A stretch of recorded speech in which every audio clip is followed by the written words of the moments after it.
Hi everyone. जैसे कि हम लोग बात कर रहे हैं important case laws related to Indian Contract Act, और हम ये सारे केस लॉज जो हैं वो असेंशियल के बेसिस पे ले रहे हैं।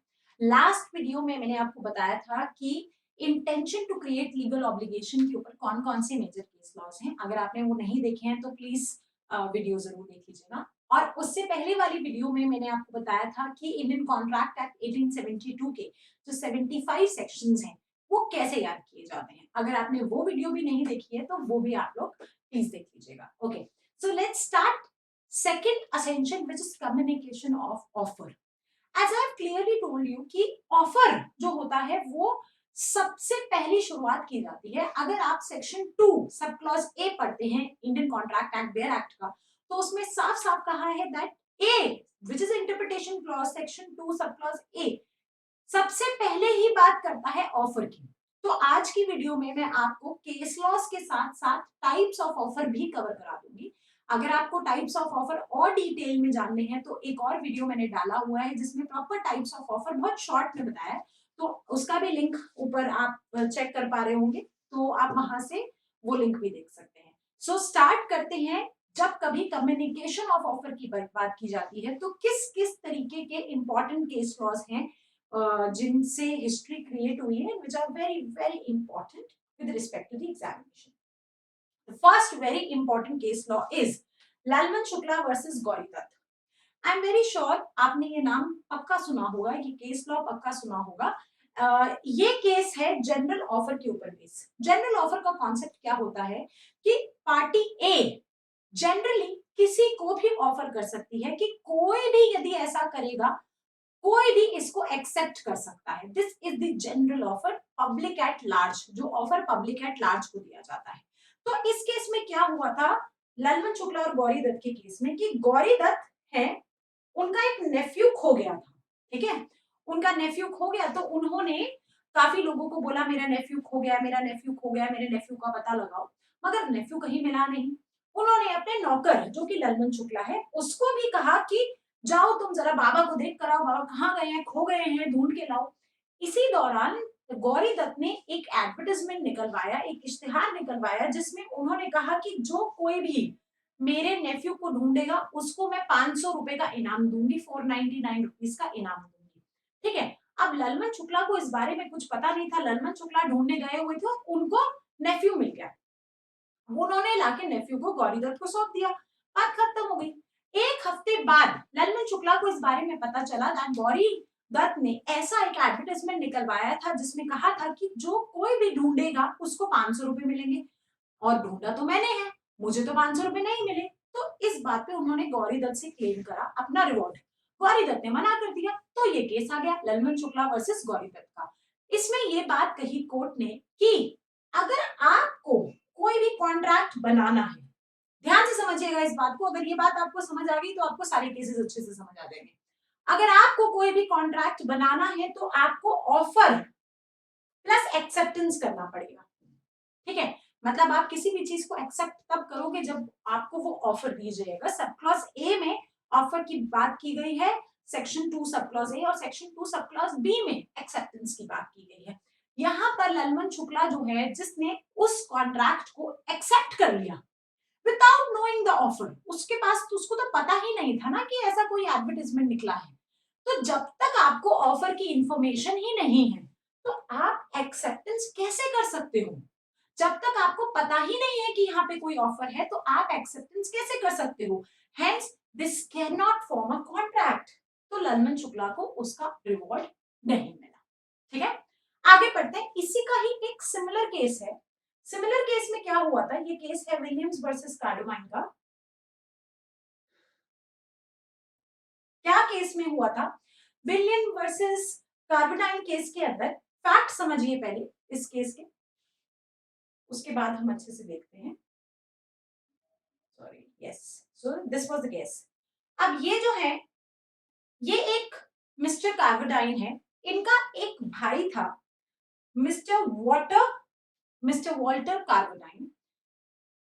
इसकी डेथ हो गई, ही वॉज मर्डर्ड। ठीक है, मिस्टर वॉल्टर कार्बोडाइन की डेथ हो गई। इसका जो प्राइम सस्पेक्ट है, prime suspect for the murder of Mr. Walter was this Mr. William Williams. इनकी वाइफ थी ये मिसेस एन विलियम्स। अब मिसेस एन विलियम्स को ध्यान से सुनिएगा फैक्ट केस के, मिसेस एन विलियम्स को गवाही के लिए बुलाया गया। किसके द्वारा? मिस्टर कार्बेनाइन के द्वारा। उन्होंने कहा कि भैया मिस्टर वॉल्टर की मर्डर किया गया है तो आप गवाही दो। तो मिसेस एन ने ऑब्वियसली उनके पति के खिलाफ उन्होंने गवाही नहीं दी। उनको लगा कि नहीं नहीं मैं ऐसा कुछ नहीं बोलूंगी, तो कुछ भी नहीं हुआ। इसके कुछ समय बाद मिस्टर कार्बेनाइन ने क्या करा, एक एडवर्टाइजमेंट निकाला, एक पोस्ट निकाला, एक हैंडबिल निकाला। उसमें कहा कि जो कोई भी हमें प्राइम सस्पेक्ट तक पहुंचाने में मदद करेगा, रियल कन्विक्ट बंदे को ढूंढने में मदद करेगा, हम उसको ये इनाम देंगे। मिसेस एन को भी ये पता था। उस हैंडबिल को उन्होंने पढ़ लिया, लेकिन still she did not gate tempted towards the reward.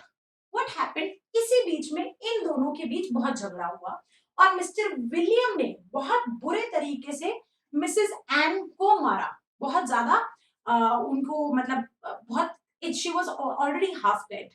तो अब उनको लगा मिसेस एन को कि मैं तो किसी भी दिन मर जाऊंगी, because already I been beaten so badly, मैं किसी भी दिन मर जाऊंगी। सो उनको लगा कि now this is the chance where I can have my all guilt there. तो मैं जाके कोर्ट में बोल देती हूँ, कम से कम मैं किसी तरीके से गिल्ट से बच जाऊंगी कि मैंने झूठ बोला।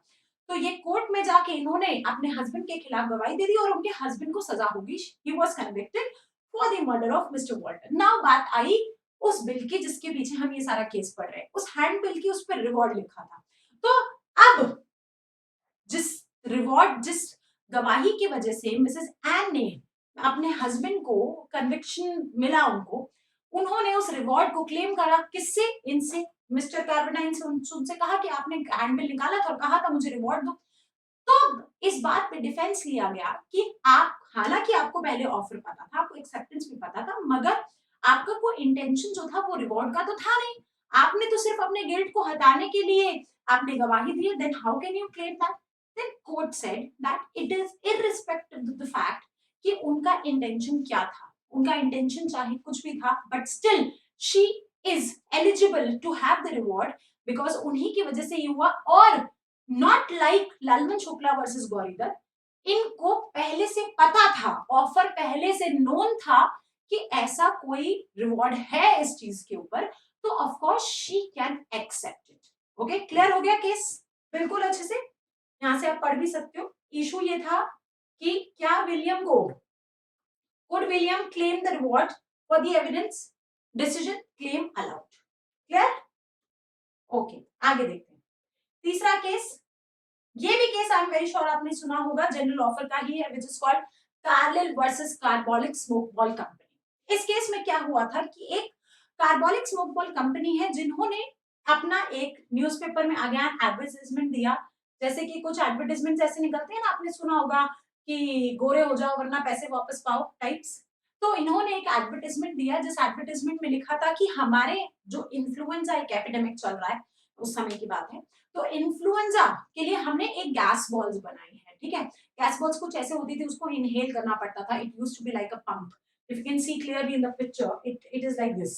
Okay, so it used to be like a pump. तो इन्होंने एक एडवर्टाइजमेंट दिया कि जो कोई भी इस इन्फ्लुएंजा की दवाई को, हमारी बनाई हुई दवाई को इनहेल करेगा एज पर द प्रिस्क्रिप्शन, उसको कभी भी इन्फ्लुएंजा नहीं होगा, और अगर होगा तो हम उसको ये इनाम देंगे, 200 यूरोस का हम इनाम देंगे। अब कार्ले जो थी, एक लेडी थी, उसने बिल्कुल एज पर द प्रिस्क्रिप्शन उस दवाई को लिया। कुछ समय बाद उसको दोबारा से इन्फ्लुएंजा हो गया, तो शी क्लेम्ड द रिवॉर्ड कि देखो आपने इश्तेहार निकलवाया था और मुझे तो फिर से हो गया, मैंने आपकी दवाई ली थी। तो उन्होंने कहा कि पहली बात तो आपने, जब हमने आपको ऑफर दिया, आपने इसको एक्सेप्ट किया, आपने हमें बताया ही नहीं कि आप इसको एक्सेप्ट कर रही हैं, तो हमें तो पता ही नहीं है कि हमारा कॉन्ट्रैक्ट बन चुका है। This was there defence, okay, smoke ball company का। सेकंड डिफेंस वाज कि this was mayor an advertisement, this was mayor an advertisement just to grab some business. We never intended to do so. We never intended to form the legal obligation. तो इस बात पे court ने decision दिया, पहला defence के against, कि जब कभी भी कोई जनरल ऑफर दिया जाता है तो जरूरी नहीं है कि सामने वाली पार्टी एक एक बंदा आके आपको बताएगा that they have accepted your offer. Mayor the conduct, मतलब कि कार्लिल ने जो दवाई दी उसका कंडक्ट ही काफी है इस बात को साबित करने के लिए that she has accepted the offer. And second thing, that it was mere the advertisement and we never intended to do so. इस ही एडवर्टाइजमेंट में उन्होंने एक बात साफ लिखी थी कि हम इस बात के लिए इतने सीरियस हैं, हमने एक जगह अपने बैंक में 1000 पाउंड जो है वो ऑलरेडी डिपॉजिट भी करा दिया है। तो ये जो स्टेटमेंट है ये अपने आप में आपकी सीरियसनेस, आपकी इंटेंशन को शो करता है that definitely you are very serious about the claims about the legal obligation. So Miss Carlin is supposed to get her reward. Okay, so this was the case. Next case was based on specific offer. Specific offer आपको पता है जैसे specific offer का मतलब होता है, specific offer is वो वाले offer जो किसी एक इंसान के लिए स्पेसिफिकली दिए जाते हैं, क्या तुम ऐसा करोगे, सिर्फ तुम, okay, not for the public at large. इस केस में क्या हुआ है, बोल्टन वर्सेस जॉन्स के अंदर इन्होंने एक कंपनी थी ब्रोकलहर्स्ट। ब्रोकलहर्स्ट जो कंपनी थी वो रातों रात किसी को बिक गई और नया उसका ओनर आ गया बोल्टन, ठीक है। अब लेकिन बोल्टन के पास क्लाइंट्स आ रहे थे और एक क्लाइंट था उसका जॉन्स। जॉन्स को नहीं पता था कि ये कंपनी जो है वो अब ब्रोकलहर्स्ट की नहीं है और वो बोल्टन की बन चुकी है। उसने एक नॉर्मल अपना एक पार्सल बोला कि मुझे ऐसा सामान चाहिए और उन्होंने भेज दिया। वो ऑब्वियसली ब्रोकलहर्स्ट को तो मिला नहीं क्योंकि ब्रोकलहर्स्ट की तो कंपनी है नहीं। अब वो बोल्टन के पास आया और बोल्टन ने सोचा कोई बात नहीं, काम तो मैं ही संभाल रहा हूँ, मैं इसको पार्सल को, इसको जो भी है इसको फुलफिल करके जॉन्स को भेज देता हूँ। अब उसने जब पैसे मांगे तो जॉन्स ने कहा मैं तो पैसे नहीं दूंगा। क्यों? क्योंकि मैंने तो शायद पहले पैसे लेने थे ब्रोकलहर्स्ट से या कुछ भी। I gave the offer to the Brocklehurst and you are not Brocklehurst, so you accepted the offer, that is your department. I never gave you the offer, then I am not abide to fall under this trap of the contract. So obviously this is the specific contract कि वहां पर आपको Bolton को बताना चाहिए था कि मैं ब्रोकलहर्स्ट नहीं हूं, मैं बोल्टन हूं, क्या फिर भी तुम चाहते हो कि मैं तुम्हारी सर्विसिंग कंप्लीट करूं। देन जॉन्स जो था वो इस चीज के लिए अबाइड बाउंडेशन में था, otherwise he is not. Okay, this was the specific offer. क्या केस, इसके बाद एक केस है क्रॉस ऑफर का। क्रॉस ऑफर आपको पता है क्रॉस ऑफर क्या होता है, अगर आपने वीडियो देखा ऑफर वाला, तो क्रॉस ऑफर का केस होता है जहां पर दो पार्टी जो है वो सेम बात कर रही है। आप भी वही कह रहे हो, मैं भी वही कह रही हूँ, क्या तुम मेरा पेन खरीदोगे, आप कह रहे हो क्या तुम अपना पेन बेचोगी। This is called cross offer. तो इसके अंदर यही हुआ टिन वर्सेस हॉफमैन के अंदर। टिन ने कहा कि भैया तुम मुझे 800 टन आयरन दे देना 69 पर टन में, और उधर से हॉफमैन भी उसको वही लेटर लिख रहा है, क्या तुम मुझे 800 टन आयरन बेचोगे 69 रुपीस पर टन में। तो यहाँ पर केस क्या बात हुई कि भैया दोनों ऑफर ही दे रहे हैं, किसी ने एक्सेप्टेंस नहीं किया, और कॉन्ट्रैक्ट को बनाने के लिए ऑफर और एक्सेप्टेंस दोनों की जरूरत होती है। तो वो भी ऑफर दे रहा है और वो भी ऑफर दे रहा है, this called cross. Okay, Tinn versus Hoffman, याद रखिएगा। And the last case is for the counter offer, which is Hyde versus Wrench का केस। इस केस में क्या हुआ, पहले मैं आपको काउंटर ऑफर का कॉन्सेप्ट समझा देती हूँ, आपको केस अच्छे से समझ आ जाएगा।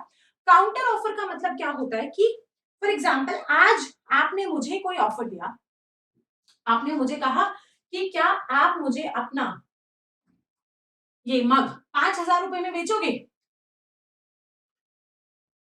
दिस वॉज द ऑफर, क्या आप 5000 में बेचोगे। मैंने कहा नहीं नहीं 4500 रुपए। आपने कहा ओके रहने दो, तुम लायक ही नहीं हो, no. Then I come to you again, okay okay okay आप तो बुरा मान गए, कोई बात नहीं, चलो 5000 रुपए।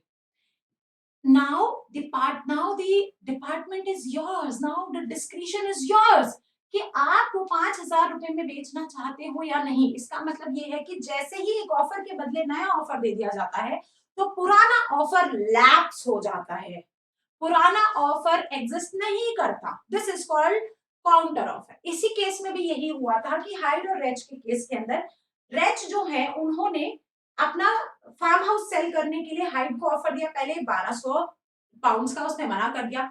उसके बाद उन्होंने 1000 का दिया, उसने मना कर दिया, उसने कहा नहीं नहीं 950, फिर वो 1000 पे मान गया।